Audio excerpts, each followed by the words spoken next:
Émotionnel ou rationnel? En accord ou à l'opposé? Les rencontres de l'heure. Bonjour Yasmine. Bonjour Mario. C'est un peu drôle parce que hier, la nouvelle aujourd'hui devrait être le gouvernement a été sauvé par un vote. Là. Pierre Poilievre n'a eu personne qui a appuyé sa motion des autres partis. Donc le gouvernement Trudeau est sauvé, mais la discussion porte encore sur toutes les autres occasions de renverser le gouvernement. Il semble y avoir juste ça à l'ordre du jour à Ottawa. Là. Ben, on dirait que le gouvernement est aux soins palliatifs. Là. Oh oui. On sait que c'est terminé pour lui. On sait que c'est fini. On sait pas juste quand. Est-ce que c'est les prochaines semaines? Est-ce que c'est les prochains mois? Mais là, excuse-moi, mais c'est pas ridicule, mettons, pour Pierre Poilievre de redéposer une motion. Ils ont voté hier après-midi, là, vers 3-4 heures. C'est pas ridicule de redéposer une motion aujourd'hui jusqu'à un certain point. Mais pour monsieur, madame, tout le monde, moins politisé, qui entend ça aux nouvelles, là. Ben, lui, il veut dire le Bloc et le NPD ont sauvé tant nombre de fois les libéraux pendant la campagne électorale. C'est un bel argument. Mais là, le Bloc, il dit hier, il fait un ultimatum au gouvernement, là, fait passer les projets de loi sur la gestion de l'offre et la bonification de la sécurité de vieillesse d'ici le 29 octobre. Si tu veux que je maintienne la machine à respirer jusqu'à Noël. Tu sais, c'est grosso modo ça, là. C'est très cher payé pour repousser la date de débranchement à 2 mois, là. Tu sais, c'est finalement, c'est 3,5 milliards de dollars grosso modo par année, pour survivre 2 mois.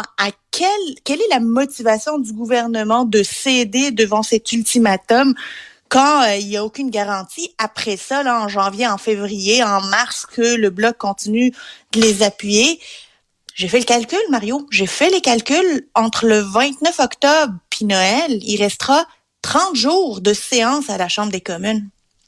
Fait que c'est vraiment pour 30 jours où le Bloc votera avec le gouvernement que l'ultimatum se fait. Est-ce que Justin Trudeau, là, il devrait pas juste aller voir Madame Simon, lui dire hi parce qu'elle comprendrait pas si elle dit bonjour.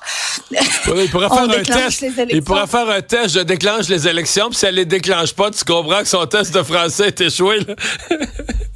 Ça serait bon, ça, avec des sous-titres, là. Ouais. Il fait des sous-titres parce qu'elle comprendrait pas. Mais ce qui nous mène, j'ai fait l'exercice. Faisons le scénario que le gouvernement Trudeau ne donne pas à Yves-François Blanchet ce qu'il demande. Donc là, le 29 octobre, Yves-François Blanchet, il se couche, il est choqué ben noir. Le lendemain, là, il est prêt à voter sur une motion de défiance qui aurait lieu dans la semaine ou la semaine suivante. Tu sais, j'ai additionné les dates. Ça nous conduit vers des élections le 9 ou le 16 décembre. Je sais pas si t'arrives à peu près aux mêmes dates, là. À peu près la même chose. Il y a 10 jours, là, oui. Ouais. Mettons le 16 décembre, là. Je comprends qu'on a dit on veut pas des élections trop proches de Noël. D'après moi, mon oncle et ma tante ordinaire qui aiment la politique, rien qu'à moitié, ils vont trouver que le 16 décembre, on commence à être proche de Noël, non?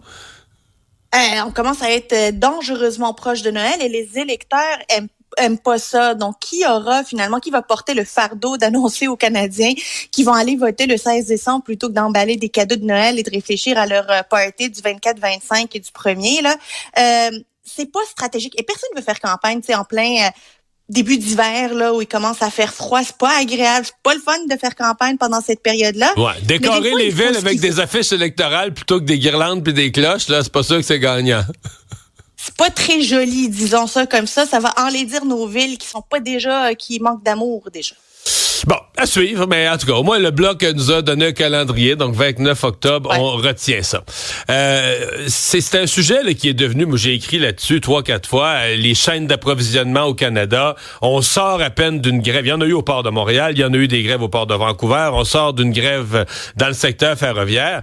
Et c'est incroyable, encore un vote de grève, des débardeurs qui pourraient reparalyser à nouveau le port de Montréal. Mais qu'est-ce qui se passe?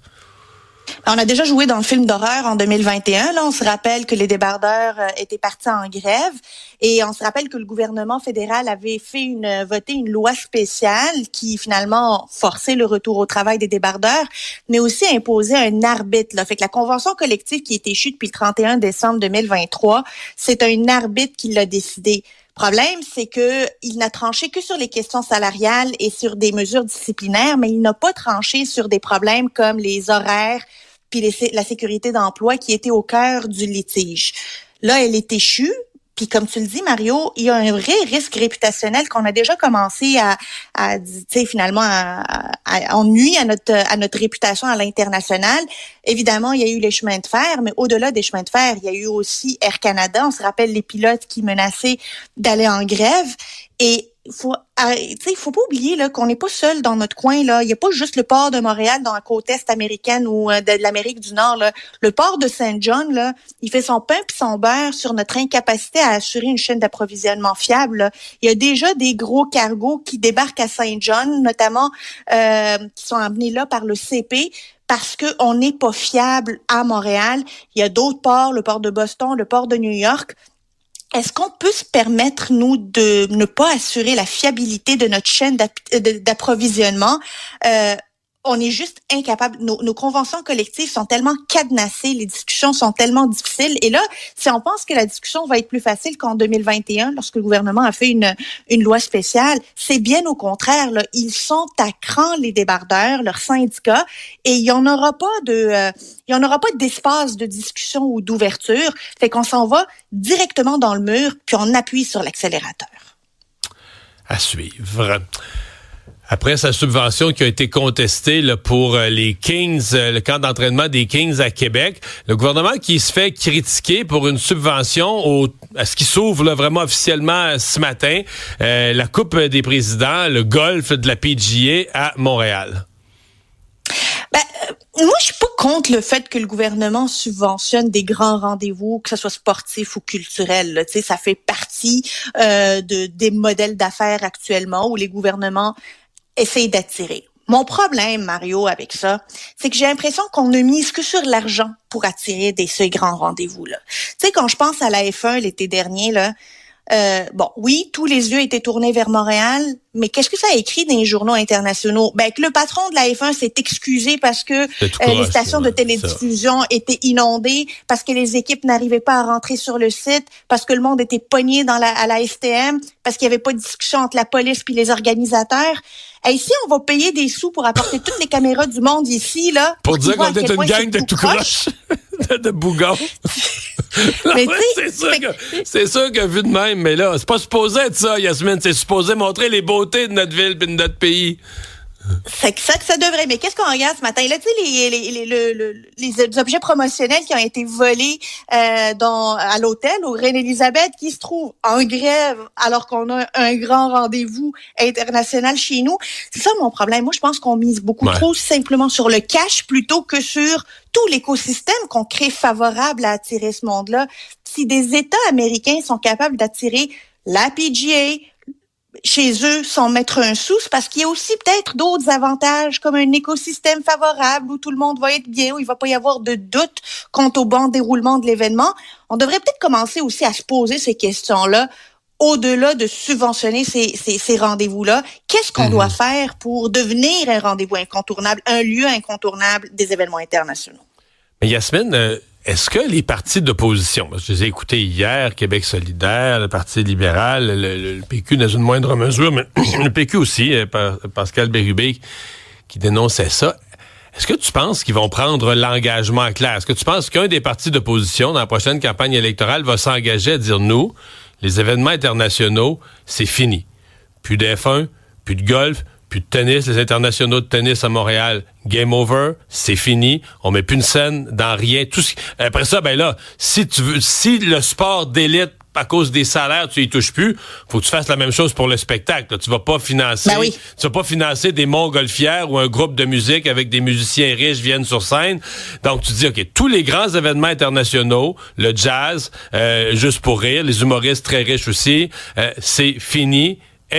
On ferme les livres. Est-ce que tu penses qu'un des partis d'opposition, parce que là, ils dénoncent, mais tu dénonces parce que le gouvernement l'a fait, mais est-ce qu'eux vont avoir la cohérence de dire, nous, là, ça va être clair, économie de vos taxes et impôts, le Québec n'accueille plus. À moins que ce soit, à moins que les gens viennent gratuitement, pas de subvention, là. Voyons, c'est sûr qu'il y a personne qui va s'engager à ça. C'est ce qu'ils ont dit hier, c'est ce qu'ils ont laissé entendre hier, non? Ouais, mais tu sais, moi je les ai pas entendus dire on va dépluguer toutes les subventions du festival de jazz au Francophonie de Montréal, au festival d'été de Québec là.